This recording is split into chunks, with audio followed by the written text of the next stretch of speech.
Sang Raja Langit akan bangkit dan menuju ke game yang ketujuh, ataukah Raja dari segala raja bangkit dari kuburnya? So Jakarta International Velodrome, mana tepuk tangannya? Wow. Tidak kendor sama sekali dan ini semakin deg-degan karena kita lihat bagaimana Dairon harus mundur dan permainan yang cukup berbeda kali ini. Karena kalau kita ngelihat di game-game sebelumnya di mana Onyx yang struggle, mereka kalah untuk mid lane duonya. Dan sekarang Keyboy jauh bermain agresif bersama dengan ada Sans yang mau coba untuk di-enable Flicker. Oh my god, Flicker for defensive Keyboy. Pattern yang sama di beberapa game terakhir. Ya. Flicker, Keyboy early, trigger, membuat Onyx gak punya daya juang untuk turtle. Ya, itu dia. Tapi masalahnya tentunya dari Onyx juga mereka nggak mau kalah lagi untuk segi head to headnya. Clear cepat mungkin ada jawaban, tapi kita tahu bagaimana Baxia ini jadi perkara dari tadi. Ya, Rotasinya cepet banget, Susujin. Tadi dia cuma glinding. Ya. Flicker ke trigger, Bener mahal. banget. Tapi satu hal yang gue suka dari Kairi adalah dia tahu Alpha Jungle ini bisa nutup early pressure dari Susujin. Gak masalah sekuat apapun Baxia tersebut bisa ditutup. Tapi nampaknya untuk Xavero itu belum tentu bisa bertahan. Dengan adanya vision yang cukup jelas dua pemain dari tim RRQ dan dapat sebelah bakal coba dimakan oleh tim Tonic. Kairi standby, damage masih belum cukup. Karena Xavero udah terkena damage dengan sangat banyak. Poking yang tidak ada partnernya. Alright, hanya mengusir mundur saja ya, biar Xavero-nya juga nggak menerima gangguan yang terlalu banyak. Tapi ini adalah angin segar sekali untuk RRQ. Early game bisa mereka tahan dengan adanya, kita tahu bagaimana potensi clear antara Chow dan juga Farsa. Ini cepat banget, rotasi juga bisa cepat banget. Tapi Betul. semenjak flicker pertama tadi ke trigger, itu ketutup rotasinya. Itu yang paling mahal dan Keyboy di sini nggak boleh masuk lebih dalam lagi. Jangan lupakan memang Valentina punya burst damage ya di area mid game. Tapi early, lihat bakal coba dipaksa Sans. Masih berada di level 3. Dan itu dia, Angkara Sans, Lionel Sans. Oke, men-trigger juga dari Wings by Wings, tapi dia belum punya Emir Effect, tapi Keyboy. Oke, nampaknya Flicker Tony keluarkan Alito, find the blow. Berarti karena Lutfi berhasil menangkap Tyrant, tapi tidak cukup untuk range melakukan covering up terhadap Lutfi. Membuat Lutfi harus turun dari gendongannya. Sans berada di level 4, target utamanya bakal coba ditumbang. One last hit, Sans hampir ter-take down, tapi the power of retribution akan coba didapatkan Son Sonje dan implosion out of nowhere menutup Kairi di backline sana.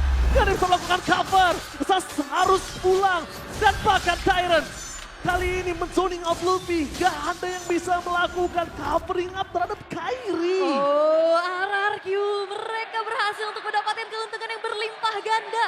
Turtle didapatkan, sang jangla dari Onyx berhasil untuk ditumbangkan juga. Sebuah hal yang begitu baik untuk mereka untuk mendekati lagi gelar juara di season ini. Karena kalau melihat dari Onyx mereka udah lumayan kepotong apa yang ingin mereka lakukan. Terutama rotasi cepat yang diharapkan dari duo mid lane-nya. Ini lagi-lagi terlihat terdisable. Disable banget. Dan bahkan kalau melihat karena Xavero di arah bottom lane, dia satu harapan untuk Onyx bisa bermain di arah mid to the late game. Tapi jangan lupakan, dengan adanya 1-1, beberapa kali kita melihat 1-1 di MPL Indonesia bisa selesai dengan sangat cepat dengan burst-burst power yang dimiliki dari musuhnya. Oke, tapi untuk sekarang juga kita melihat bagaimana sebenarnya hanya ada Farsa dan juga Chow ya yang paling banyak memang sering digunakan sama Onyx. Beda sama RRQ juga, mereka punya Toy, oh tabrakan. Xavero bakal coba dipukul mundur ke arah belakang, Middle of Flower trigger, sabar banget. Xavero tidak mau terlalu terburu-buru, tapi kalau ngomongin Carol laning, kita melihat 3 laning yang tidak terlalu baik dari tim Onyx. Full pressure di 3 laning yang berbeda, Wul. Alright. Penguasaan dari segi vision dan rotasi juga sekarang lagi dikuasai oleh RRQ. Modal Hunter Strike untuk Toy. Ini udah enak banget untuk bisa join the fight nantinya 1 lawan 2 level 6 sekarang. Mau di poking Keyboy-nya supaya trigger flicker yang dikeluarkan, tapi Sosujin menuju ke arah belakang. Flanking Gaming Idong ke sana, pada esek dikeluarkan, menuju ke arah seorang Xavero, tidak bisa ditumbangkan. Nampaknya Xavero ter-take down. Meanwhile Race bakal coba dimakan oleh seorang Kairi, pertukaran yang cukup adil. Tapi nampaknya Keyboy tidak bisa meninggalkan Sosujin seorang diri. Dan duel Dragon yang on point membuat Sosujin ter-take down. Following up damage kali ini dan cover terhadap para pasukan dari tim Onyx. Xavero lebih tepatnya membawa Onyx mendapatkan keuntungan. Ya sandwich yang ingin dilakukan memang Xavero-nya tumbang terkena dengan feeder ice strike. Tapi ternyata Onyx mencari angle yang lain yaitu mengejar ke arah range-nya.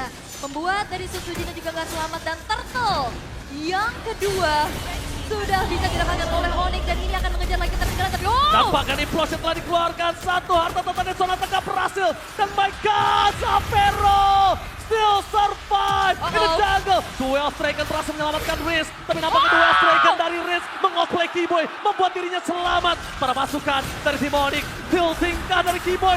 Gak boleh masuk lebih dalam dan Keyboy. What happened? What are you doing, Keyboy?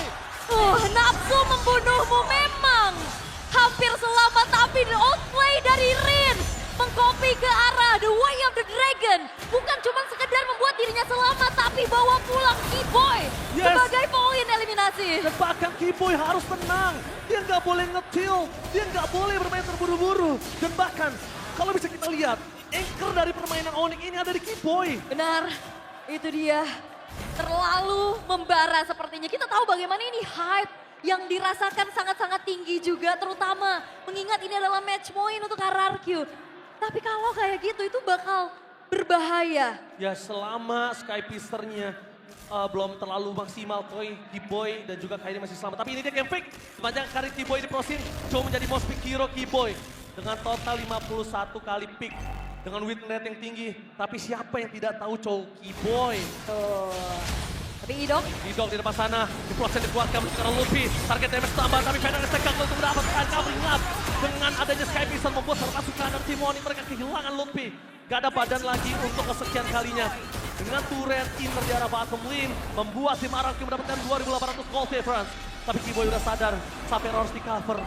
Satu asuransi late game, bukan hanya di Suns tapi di Sapphire. tuh momentum ya, terutama yang harus memang dicari juga sama Onyx, bagaimana adanya pick of power nantinya dengan Way of the Dragon. Drop box yang dibuka, tapi Keyboy masih coba untuk bertahan, tidak memiliki blinker dan bahkan Verify dari Riz yang berubah segalanya. Tidak menuju ke arah Turtle, target utama mereka menuju ke arah Suns. PDSM telah dikeluarkan, Luffy mencoba untuk menggendong Suji. Tapi kalau itu terjadi, itu menandakan Luffy masuk ke dalam kuburannya sendiri. Alright, dan kali ini pressure tidak henti.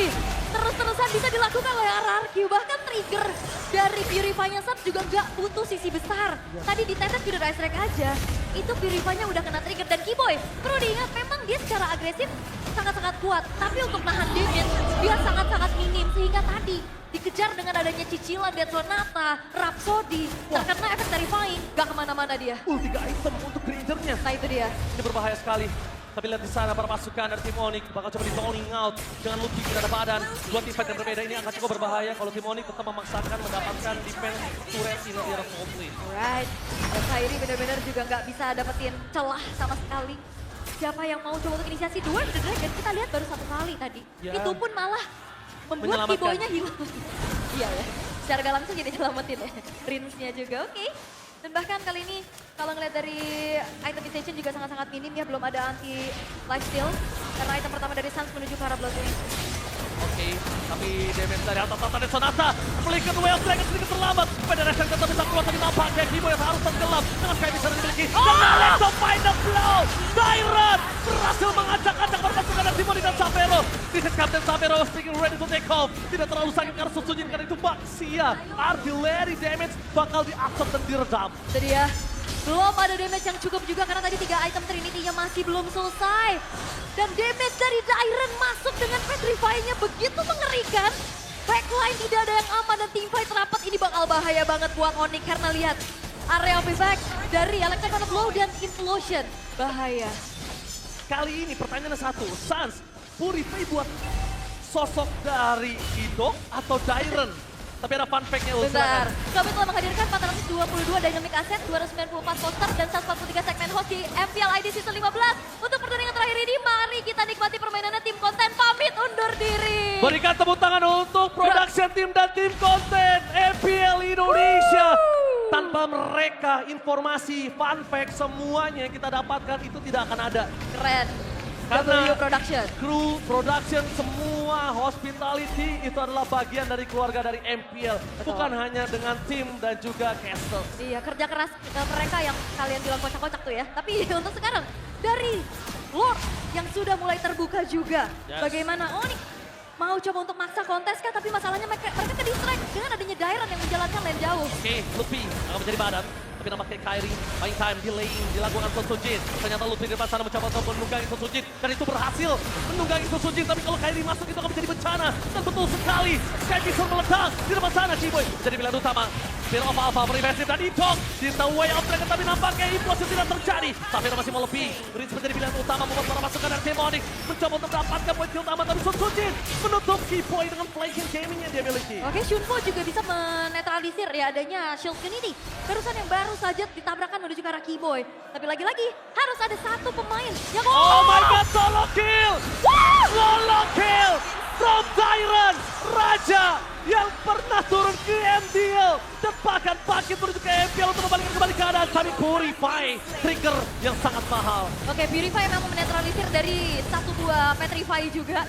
Tapi lagi-lagi penguasaan dari Lord sekarang lagi dilakukan oleh RRQ. Dan bahkan lihat di depan sana Purify dari seorang Toy berhasil di pop up. Keyboy target utamanya, duel strike yang terlalu jauh, tidak ada following up damage. Dan malah Keyboy di sana terperangkap dalam perangkap sang raja. Skypisser tambahan membuat Lutfi ter-take down dengan dua teammate yang berbeda. Susujin too strong. Dia nggak harus menuju ke arah Lord terlebih dahulu. Dia bisa pulang. Karena terlalu banyak yang ter-take down di sini. Yes, 5.000 hampir yang bisa didapatkan oleh RRQ. Keunggulan mereka juga bukan semata-mata dari early game juga nih yang bisa mereka kuasai. Dan sekarang Lordnya harusnya gak akan paksa kontes gak sih nih Onyx? Nggak. Bahaya loh. Kalau kontes bahaya si Kairi aja bahkan kalau gue bilang gak boleh ada visionnya. Sas jadi target utama. One last hit muncul dikejar. Item ada blow. Sas still survive. Tidak berhasil digapai. Dan Dairan terkena the way of strike terlalu terburu-buru. Dairan, what are you doing? Ingat, nafsu membunuhmu. Lagi ya, nafsu membunuhmu part 2 ternyata. Versi tim seberangnya. Tapi untuk sekarang memang tidak bisa dielak ya.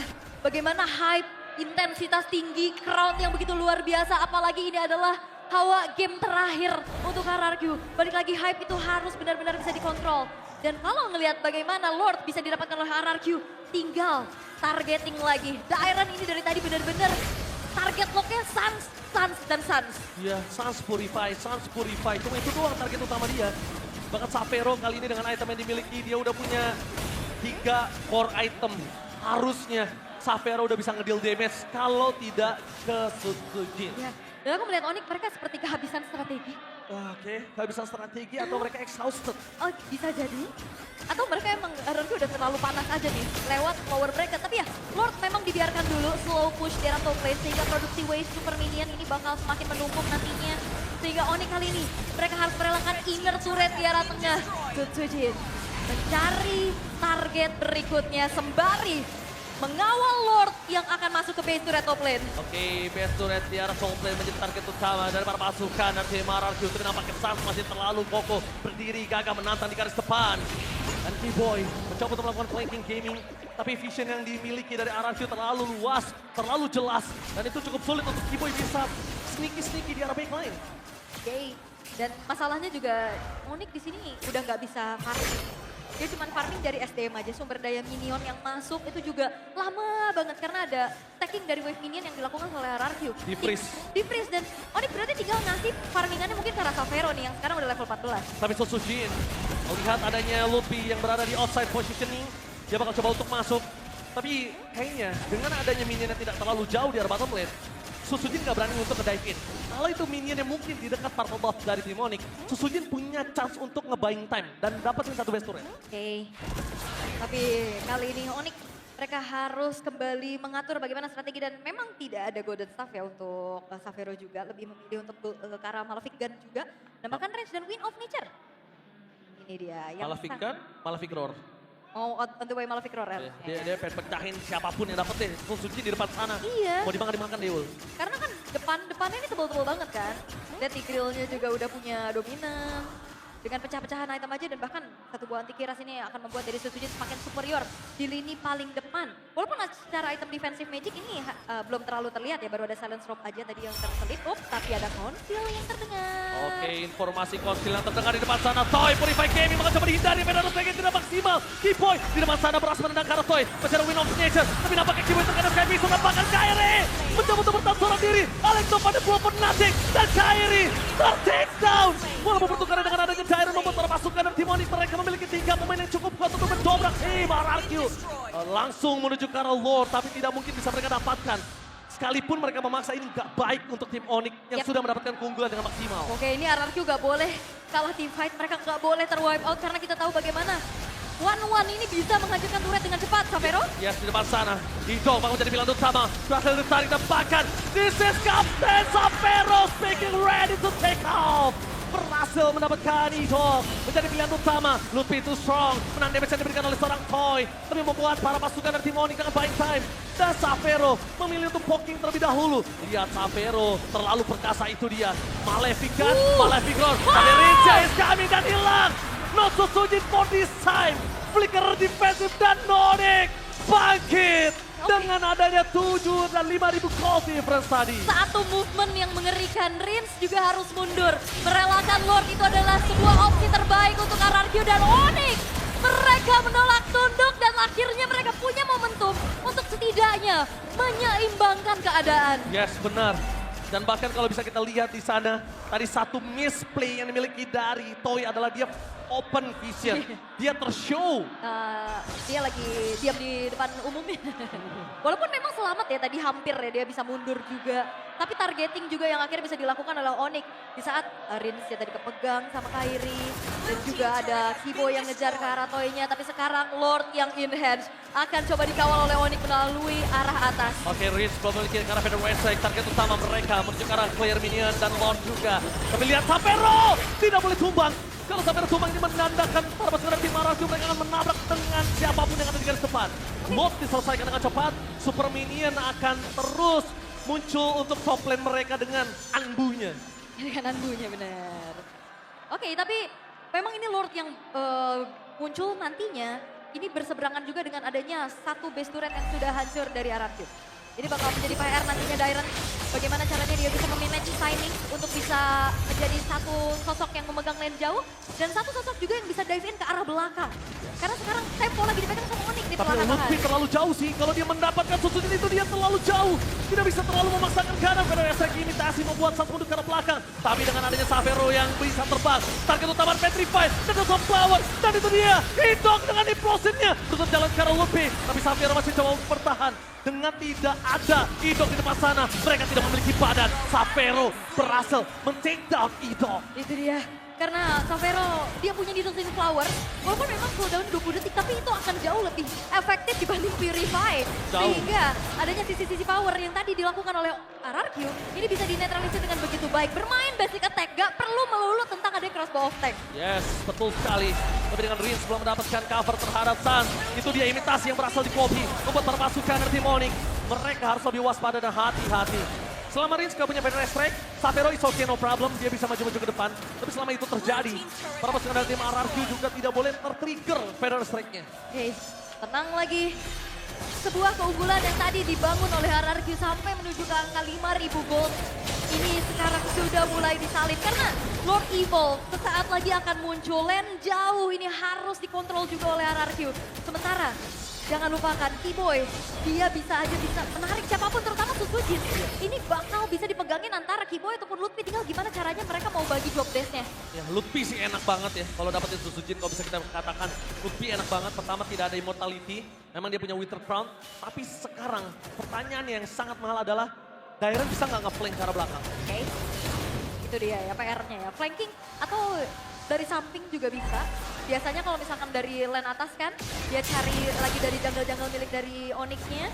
Tapi untuk sekarang, Lord masih coba untuk di-fade dulu, ditarik ulur dulu, sembari mencari informasi dari kedua belah tim. Dan Toy mencoba untuk memberikan sedikit spam dari satu buah Death Sonata.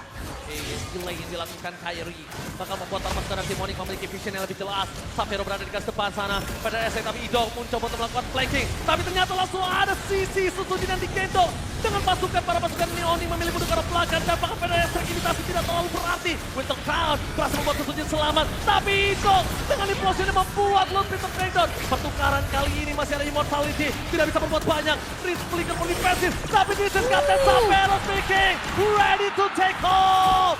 Berhasil mendapatkan. Tapi Wind of Nature berada di tangan. Triple kill. Looking for Maniac. Dan bahkan ini dia. Xavero. The rookie monster. From Onyx. Menolak pulang dan game 7 is real! Savero! Ada save di Savero menyelamatkan hari dari Onyx dan game yang ketujuh akan segera kita saksikan. Bukan sembarang grand final, dua kerajaan yang beradu gengsi, beradu tahta, semakin keras dan semakin panas. Royal Derby